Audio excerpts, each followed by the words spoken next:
The Jets are in Miami on Sunday for a game against the Dolphins. It is the 2022 season finale, and Joe Flacco will be starting for the Jets at quarterback. Can they still win this game with Flacco? Are they even trying to win this game? We'll talk about it today on the Locked On Jets podcast. You are Locked On Jets, your daily New York Jets podcast.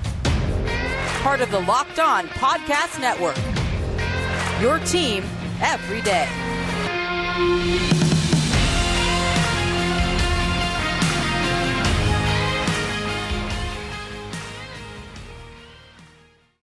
Welcome. This is the Locked On Jets podcast, part of the Locked On Podcast Network, your team every day.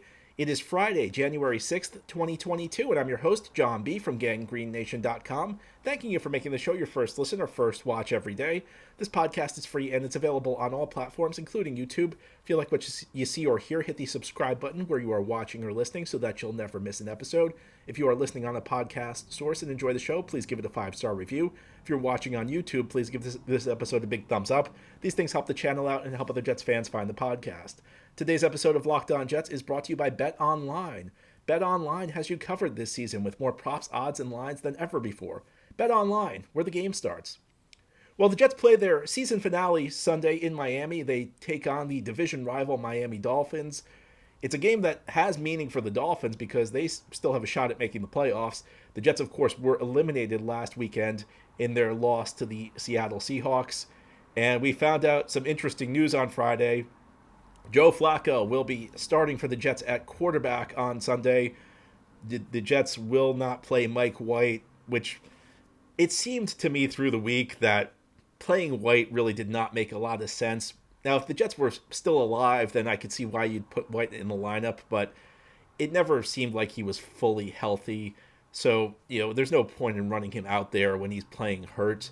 And the other aspect of this is it's not even like, there was a scenario where maybe you get eliminated last week and White played well, so you want to get one more look at him before the offseason. That obviously did not happen. So it's not like a situation where White has a shot at being the top option to be the starting quarterback next year.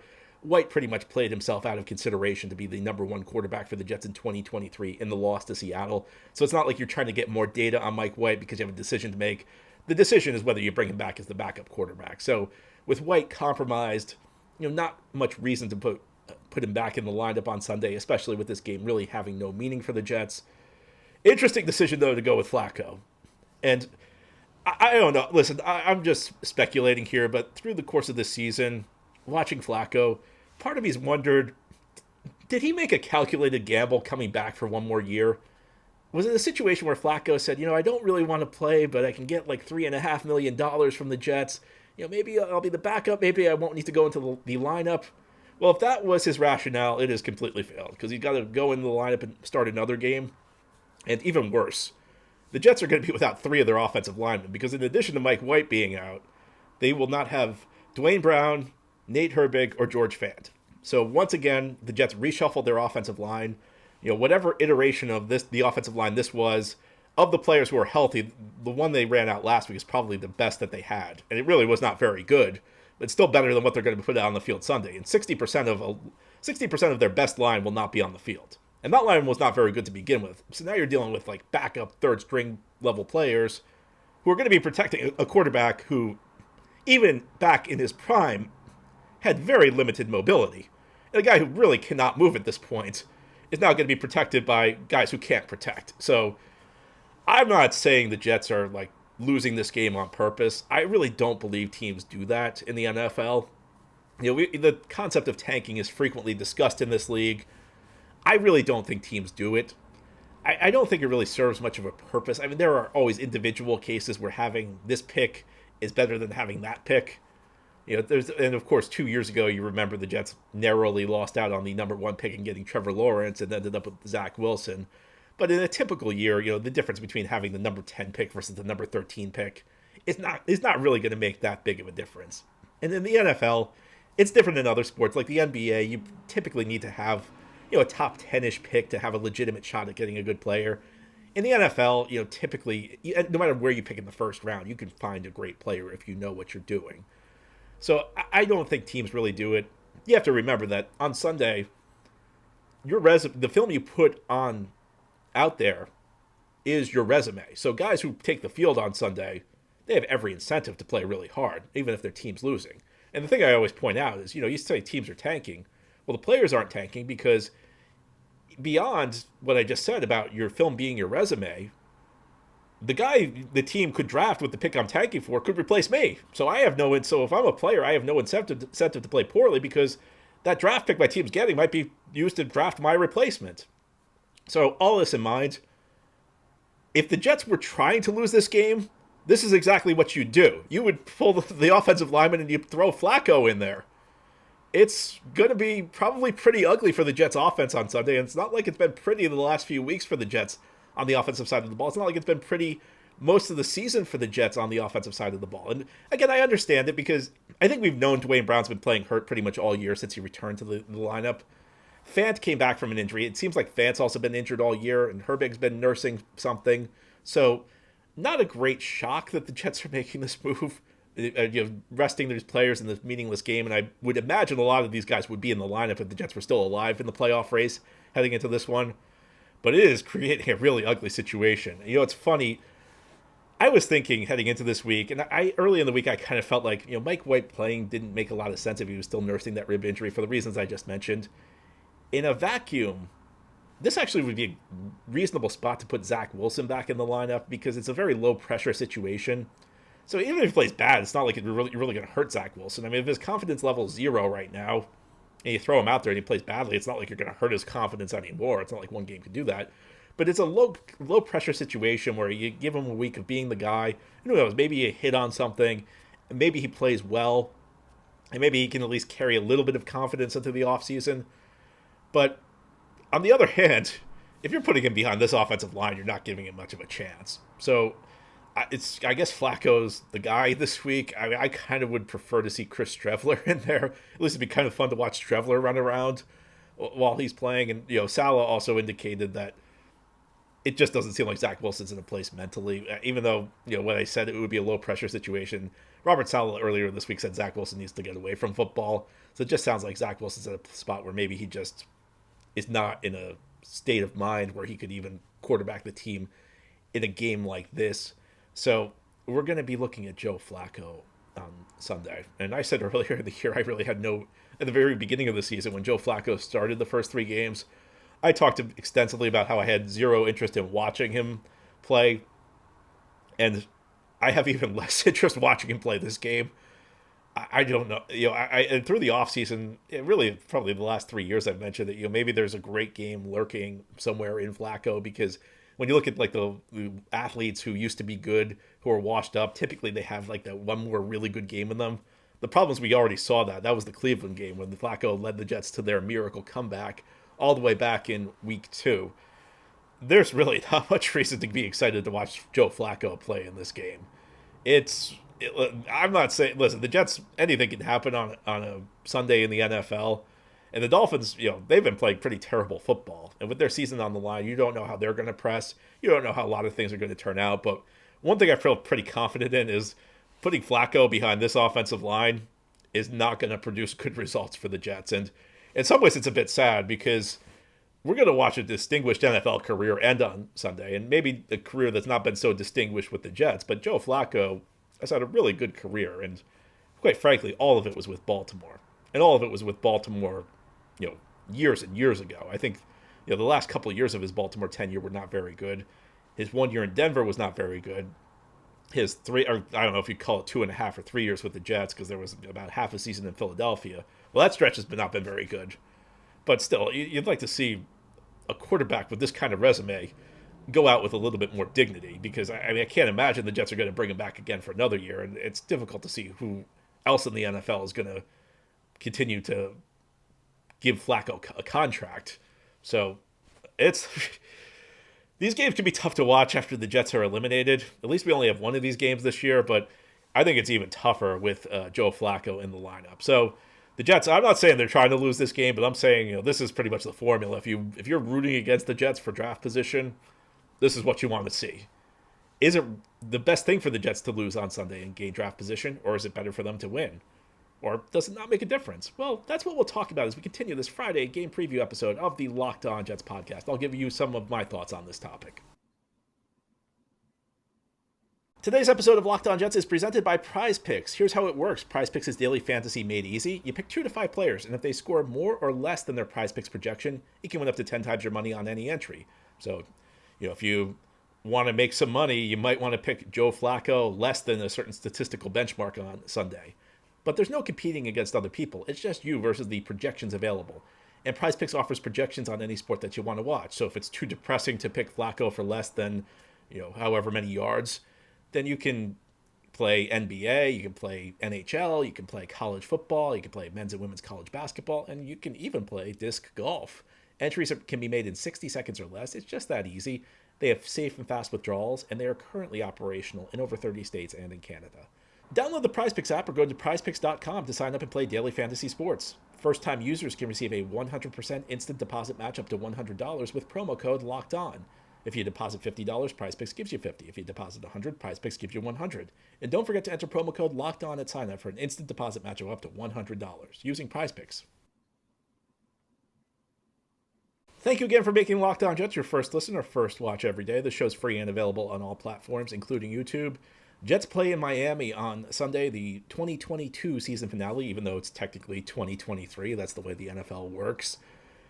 It's the final game of the season because the Jets are out of the playoff race. And this time every year, unfortunately, many, many years, because it's been 12 years since the Jets have been in the playoffs, there's a debate that comes up in the fan base. Is it better to win, to develop some sort of culture, have some momentum going into the offseason? Is it better to lose to help your draft position? Jets currently enter the week 18 with the 13th pick in the draft. That could go up or down a few slots either way, depending on how the Jets do, depending on how other results turn out. The Jets could get up to somewhere in the 10 range. They could fall into the lower teens depending on what happens. So what's the best thing for the Jets? And I kind of previewed this in the first segment. I don't think it makes a big difference either way, quite frankly. If you want to say the Jets should lose to get better draft position, over the long haul, and this is especially true like once you get past pick 10, it doesn't typically make that big of a difference. I understand people who say, well, if you get up to pick 10, pick 11, and you're in a better spot to trade down, or if you want to trade up, you'll have to give up less picks. Let's say the Jets wanted to trade up for a quarterback. It's easier to do that from 11 than it is, say, 15. You'll have to give up less to move up. I understand that argument. But these situations, if you look at these situations tend to be the exception. If you look broadly, there's usually not that big of a difference, and it's for a reason that I mentioned in the first segment. The NFL draft typically has enough prospects for every team to get a good player in the first round. In fact, I've looked at this. I've really studied this the last few years. You have a reasonable chance, and I'm saying reasonable, maybe 1 in 5 shot of getting an okay role player, really about till halfway through the 4th round.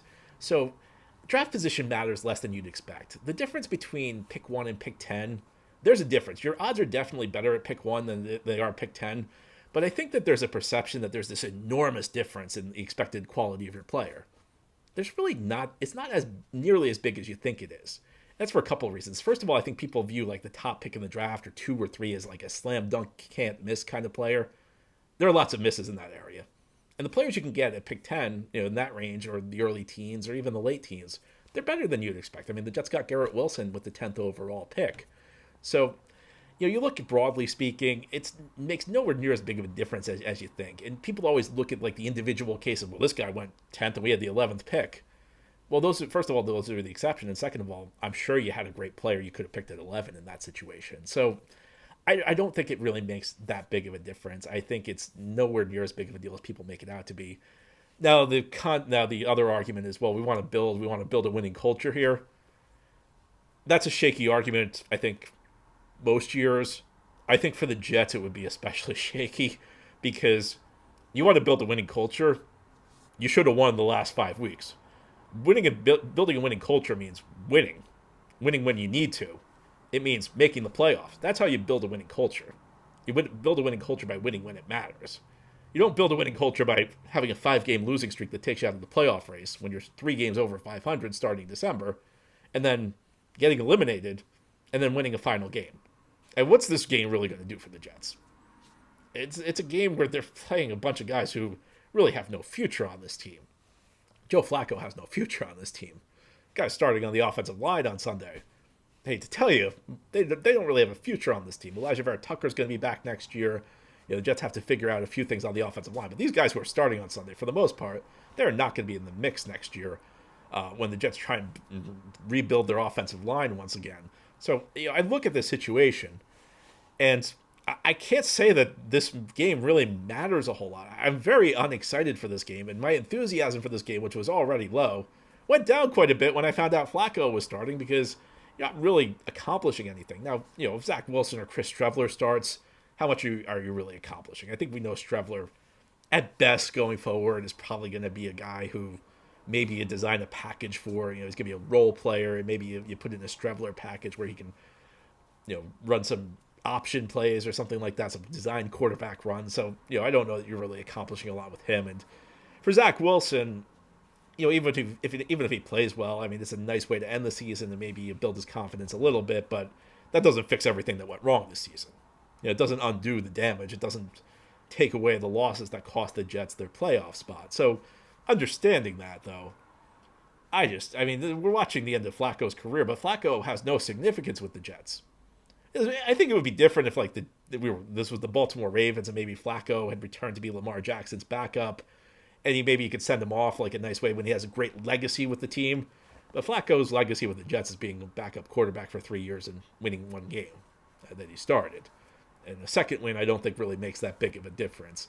So I know the Jets will talk about, this is a character building win. This will give us momentum heading into next season. I know their actions say that they don't care because they're putting Joe Flacco and all these backup offensive linemen on the field. If the game really mattered that much, they play some of these guys who are starters for them. I think the truth is probably somewhere in between, and the truth, and I know I'm getting you very excited for this game, but the truth is, this game doesn't matter. I mean, how many of these... Just think this through. If you've been a Jets fan for any number of years, how many meaningless final finales do you remember for the Jets? How many games, week 18 last year, week 17 before that, because the season only became 18 weeks last year. Think through, can you remember any of those games when the Jets were out of the playoff race? You probably can't. You probably have, if you can, you probably have to think really hard about them. So,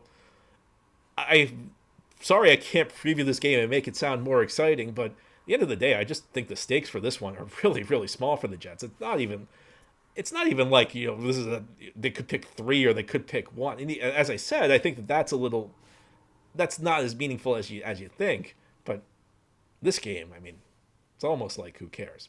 Well, maybe some of you care. So as we close out this Friday game preview episode of the Locked On Jets podcast, I'll talk about how the Jets might be able to win this one, even with Flacco in the lineup. I don't have a lot of faith, but I'll give you the scenario that if it plays out, maybe the Jets can somehow pull out a victory, even with this offense decimated by injuries.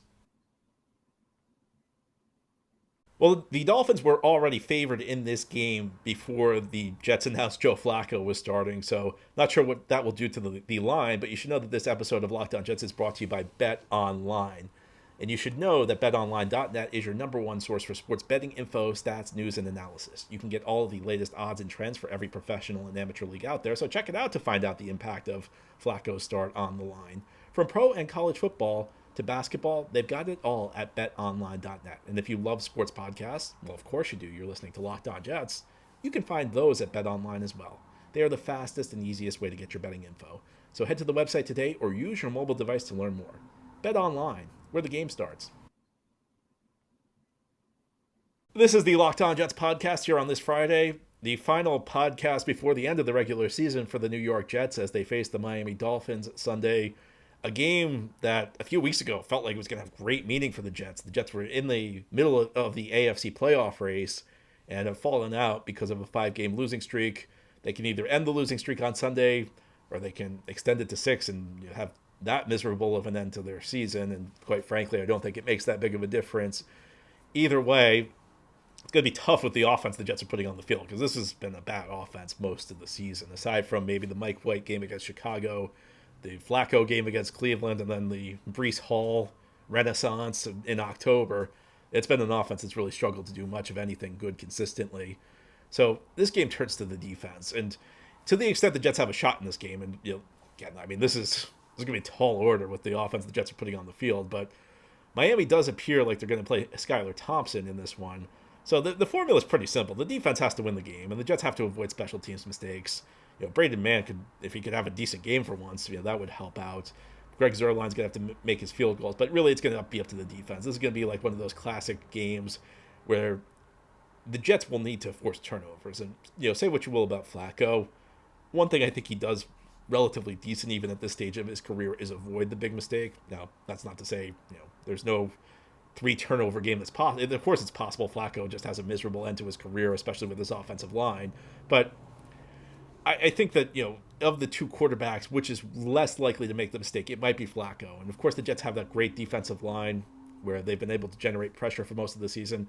And the first time these teams played, Skylar Thompson was in the lineup. Now, Skylar Thompson's going to have one advantage in this one. In that first game, Teddy Bridgewater was the starting quarterback for Miami and got knocked out the first play. So Thompson had to go in and play the whole game without even preparing, without even playing a role in implementing the game plan. At least this week he's had some work in practice, and it sounds like it's going to be Skylar Thompson, at least at the time we are recording this podcast. But he's a third-stringer rookie. It's not easy to go against this defense. This defense, I think honestly the collapse has kind of made people forget how dominant this defense was.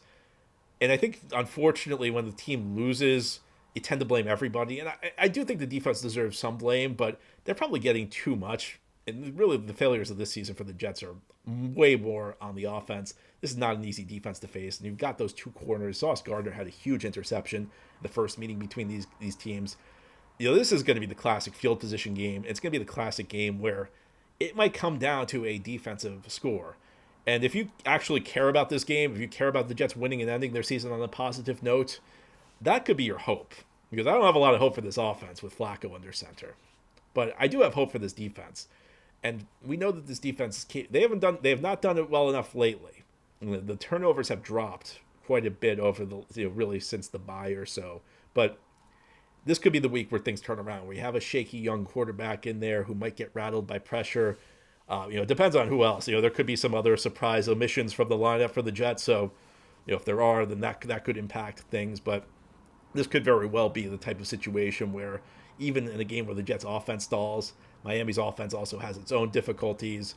And if they make the big mistake, or if the Jets' defense forces the big mistake, that could make all the difference in the game. And again, it's going to be about playing mistake-free football. The offense, they can't afford to turn the ball over. Special teams, again, Greg Zuerlein's had an excellent season for the Jets, so make your field goals, because I think even in this game, field goal opportunities are going to be at a premium. So you kind of like the idea of Greg Zuerlein being the guy kicking for the Jets. If they can get anything from their punting game, again, Braden Mann just not having a very good season. That's the scenario for the Jets. Is they're just going to have to lean on their non-offensive parts, I think, if they want to win this one. Anyway, that's all for today's episode. This has been the Locked On Jets podcast, part of the Locked On Podcast Network. Your team every day is our motto. As always, if you enjoy the show, hit the subscribe button where you are watching or listening so that you'll never miss an episode. If you're listening on a podcast source, please give the show a 5-star review. If you're watching on YouTube, please give this episode a big thumbs up. These things help the channel out and help other Jets fans find the podcast. Thank you so much for listening to Locked On Jets through the 2022 season. We'll be back on Monday to talk about what happened in the season finale, and we'll be here through the offseason to talk about what the Jets will be doing. We're on every Monday through Friday. Take care, everybody. Enjoy your weekend. Enjoy the game. Talk to you Monday.